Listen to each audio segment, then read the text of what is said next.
Hey guys, welcome back to the channel. Tonight, I pulled a story straight from the depths of Reddit. The kind of story that starts slow and then refuses to let go. It's unsettling, it's personal, and once you hear it, you won't forget it. So get comfortable, turn the lights down, and let's begin. She faked our relationship. I was standing in the middle of our anniversary dinner, holding a velvet box that felt like a lead weight, when I realized the woman sitting across from me wasn't looking at me. She was looking at the camera lens hidden in the flower arrangement. She wasn't blushing because of the candlelight or the speech I'd spent 3 weeks rehearsing. She was checking her lighting. "The ring is beautiful," she whispered, her voice hitting that perfect breathless pitch she used when we were alone. "But can you hold it a little higher? The shadow is hitting my chin." I didn't move. The ambient noise of the restaurant, the clinking of silverware, the low hum of laughter suddenly sounded like static. I looked at the bouquet of lilies she'd insisted on bringing, and there it was. A tiny blinking red dot nestled between the petals. My stomach did a slow, sickening roll. I wasn't her partner. I was a prop. I was the stable, mysterious boyfriend character in a digital soap opera I didn't even know I was starring in. "Is that why you wanted the window seat?" I asked, my voice sounding like it belonged to someone else. For the natural light, she didn't even look guilty. She adjusted her hair, her eyes flicking back to the flowers. "Don't be dramatic," she said. "Everyone does it. We're a brand. And honestly, our engagement metrics have been stalling. If you propose now."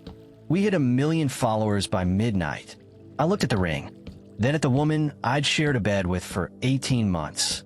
Every "I love you," every late night conversation about our future, every vulnerability I'd shared. It was all content. She hadn't been building a life with me. She'd been building a portfolio. "I'm not proposing," I said, snapping the box shut.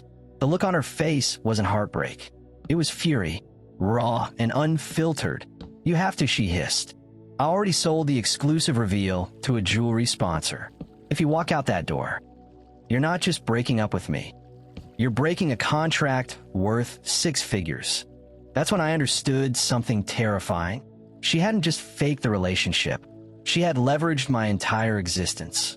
But what she didn't know was that while she was busy checking her analytics, I've been doing some digging of my own into the shell company she used to manage her sponsorships, the one currently registered in my name. Without my permission, I didn't get up. I sat back down, forced a jagged smile, and opened the velvet box again. Relief flooded her face. Not because she loved me, but because her timeline was back on track.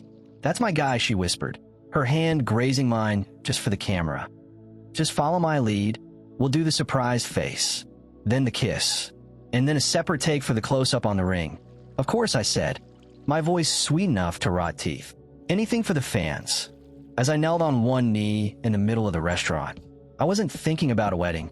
I was thinking about the laptop I'd left open at home, running a script that was scraping every single one of her private messages, while she orchestrated her fairy tale. I watched a decade of lies unravel in real time.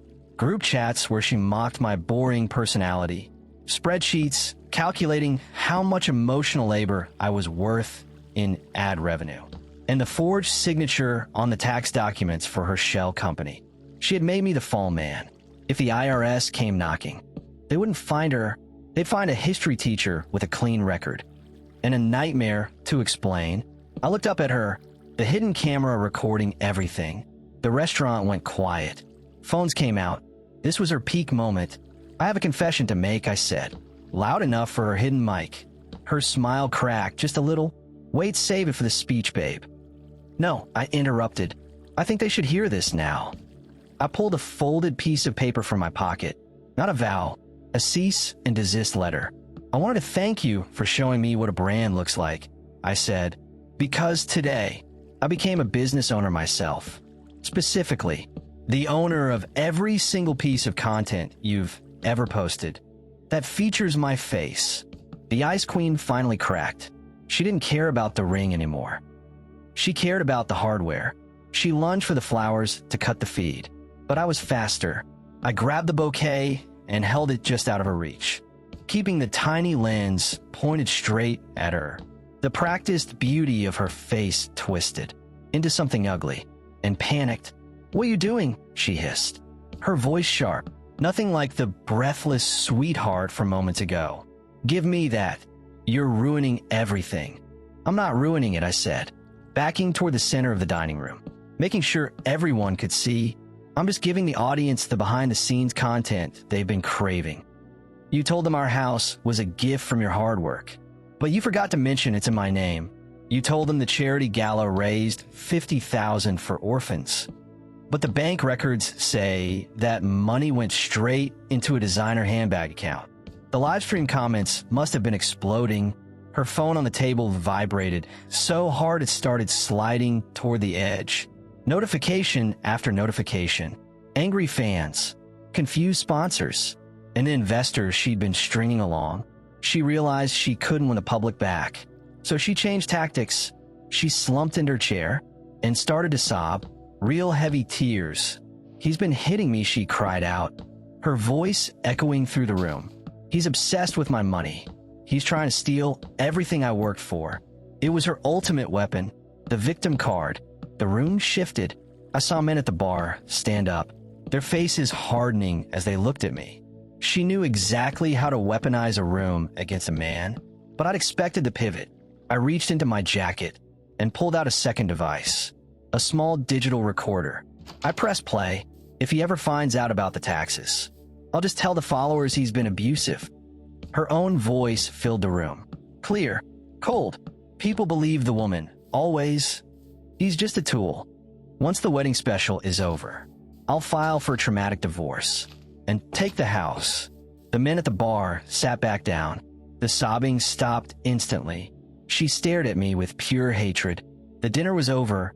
The $1 million reveal had turned into a funeral for her career. The restaurant was empty now.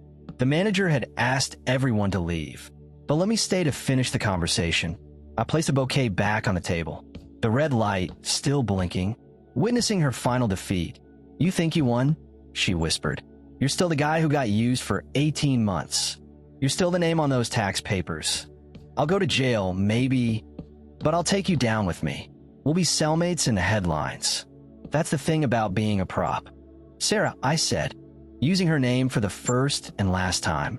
"A prop doesn't have a soul, but it also doesn't have a signature. I never signed those papers. You used a digital forgery service. I've had a handwriting expert and a cybersecurity firm tracking your logins for 3 months." I leaned in, my shadow falling over her. "The IRS doesn't want me.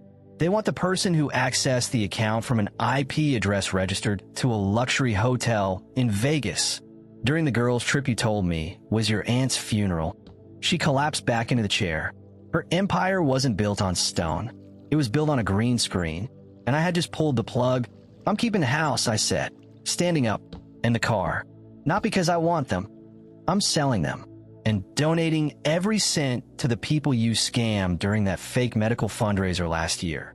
You're going to be famous, all right. You're going to be the face of a documentary. The death of the influencer." I walked out into the cool night air for the first time in 18 months. I didn't check my lighting. I didn't worry about my angle. I just breathed. Behind me, glass shattered, champagne hitting the floor. I didn't look back. I'd spent 18 months as a character in her story. Tonight, I started writing my own. She tried to turn my life into scripted drama, but she forgot something important. Even a prop can have a sharp edge.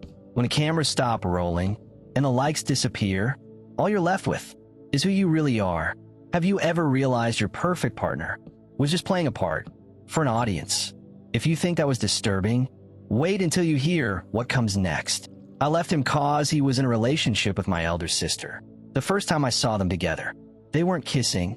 They were arguing over the color of the nursery walls in a house I didn't even know he'd bought.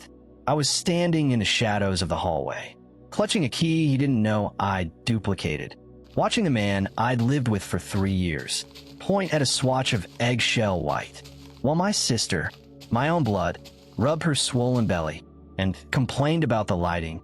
It wasn't just a betrayal, it was a relocation. He hadn't just moved on, he had moved up the family tree, replacing me with a version of myself One that could give him the thing I told him I wasn't ready for. I didn't burst in. I didn't scream. I stood there and watched my sister rest her head on his shoulder. The same shoulder I cried on when our father passed away. And that's when it hit me. The late nights at the office were actually late nights at her apartment. I can't wait until she finds out, my sister whispered, her voice carrying that sharp edge of rivalry. I thought we'd left behind in high school. She's gonna feel so stupid for thinking you were actually working. She won't find out until the papers are served, he said, his voice empty, cold. I've already moved the savings into the trust.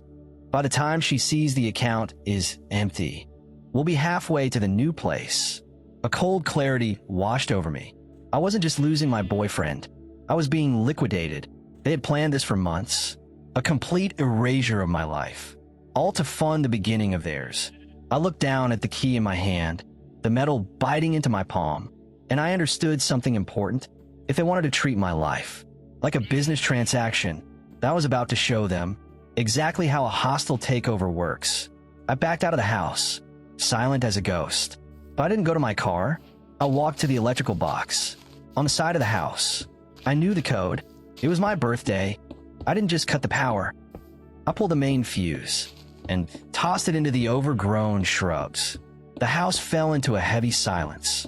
Then I heard them, my sister's sharp gasp and his frustrated groan. As he fumbled for a flashlight, they were standing in the dark, in a house they didn't legally own yet. And that was their first mistake. See, my sister always believed that being the oldest made her the smartest. She thought being the executor of our father's will meant she controlled the board. But our father knew her better than she knew herself.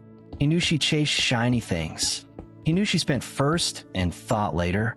So on his deathbed, he told me the truth. The family trust wasn't a single pot of gold. It was a labyrinth.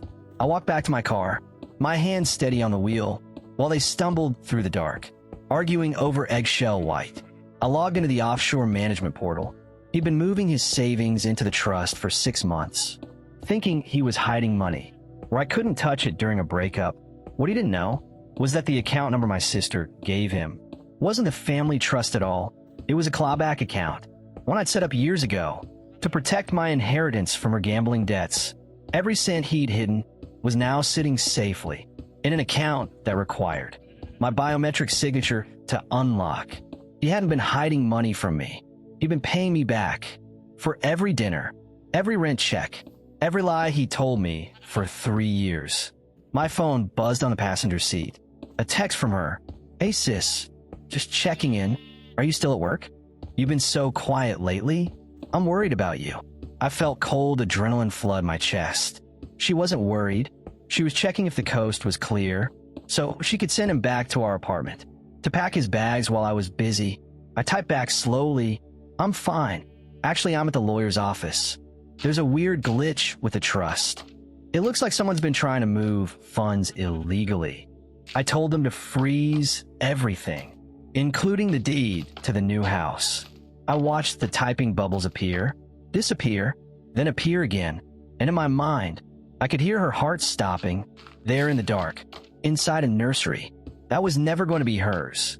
The headlights of the moving truck sliced through the pitch-black driveway, twin beams locking onto them, standing frozen on the porch. My sister wrapped in a designer shawl, one hand pressed protectively to her stomach, and him holding a dead flashlight, looking like a man who had just seen a ghost. They didn't even have time to react. The hydraulic lift hissed, a sharp metallic sound, cutting through the quiet neighborhood, like a guillotine. What are you doing here? He stammered, his voice jumping an octave. How did you find this place? I didn't just find it, I said, stepping out of the cab, letting the truck doors slam behind me. I paid for the final inspection, since he used trust funds for the down payment, and those funds are flagged as contested inheritance. The bank had to call the primary contact. That's me. My sister stepped forward, her face slipping into that familiar mask, the rehearsed authority of the older sibling. You're overreacting, she said. We were going to tell you. We just wanted to get settled first, so we could explain everything properly. It's a baby. For God's sake, you can't be this cruel. Cruel. I laughed. The sound rough, jagged in my chest. Cruel as sleeping with my partner. In my own bed, while I'm working my second job. Cruel as planning to leave me, with an empty bank account, and a month's notice on a lease I can't afford. This is just accounting. I turned and signaled to the two men I'd hired. Guys who didn't ask questions, as long as the cash was green. Start with the nursery, I said. I want the crib, the rockers, and every single eggshell white item in that room. If it was bought with my money, it goes in the back of the truck. You can't do this, he roared, lunging toward the movers. I raised my phone, the screen glowing bright in the dark. A high-resolution photo of the forged signature. He used to drain our joint savings. I can't, I said quietly. Try me. I already sent this to the dia. You didn't just break my heart. You committed wire fraud. And sis, the lawyer I just left, he's filing to have you removed as executor for gross misconduct and commingling estate funds. The color drained from her face under the harsh truck lights. She looked old, brittle. She looked at the man she'd stolen from me, then at the dark, empty house behind her. She had traded her family for a man who was now a liability. The nursery was empty within 20 minutes. The movers hauled out the crib, the one she'd picked with my money, leaving the room hollow, echoing. I stood on the lawn, moonlight stretching long, jagged shadows, watching them realize their happily ever after was being loaded into a 30-foot trailer. Stop, he begged, his voice breaking. He turned to me, hands out, like he could hold back the tide. We have nowhere to go. She's pregnant. You're really going to put your own niece or nephew on the street? That's the move, isn't it? I said, stepping closer. I could see the sweat on his forehead, using the baby as a shield. But the baby didn't forge my signature. The baby didn't drain 30 grand from my savings. You did. I pulled 2 folders from my bag and laid them on the hood of my car. Option 1, I said, pointing to the blue folder. I call the police right now. Wire fraud, embezzlement from the estate, forged documents. You'll be in a cell before sunrise. And she'll be buried under civil lawsuits. My sister let out a choked sob, her hand shaking against her stomach. Option 2, I continued, tapping the red folder. You sign the house over to me. Completely, you renounce your share of our father's estate. In exchange, I don't press charges. You keep the car, and I give you $5,000. To disappear, you're taking my inheritance? My sister hissed, her eyes flashing with greed. That's millions over the next decade. It's the price of your soul, sis, I said. You thought I was the quiet one, the one who'd just take it. You thought family meant immunity. But family doesn't do what you did. You treated me like a stranger. So now, I'm treating you like a debtor. He looked at the folder, then the truck, then the empty house. He grabbed the pen first. Didn't even look at her. He signed, fast, desperate. His loyalty evaporating the moment his freedom was on the line. She watched him, realizing the man she stole was a coward. Slowly, she took the pen. As she signed, a single tear hit the paper, blurring the ink. I hope it was worth it, I said, taking the documents back. You didn't just lose a sister. You lost the only person who would have protected that kid. I climbed into the truck and signaled the driver. As we pulled away, I checked the rearview mirror. They stood alone in the driveway of a house they no longer owned, surrounded by darkness and silence. I lost a boyfriend and a sister in one night, but I gained a house and my freedom. Sometimes the people closest to you are the ones you need the most distance from. Have you ever watched a family member turn into a stranger just to protect a secret? Tell your story in the comments. Like and subscribe for more multi-part descents into the truth. Until next time, watch your back and your bank account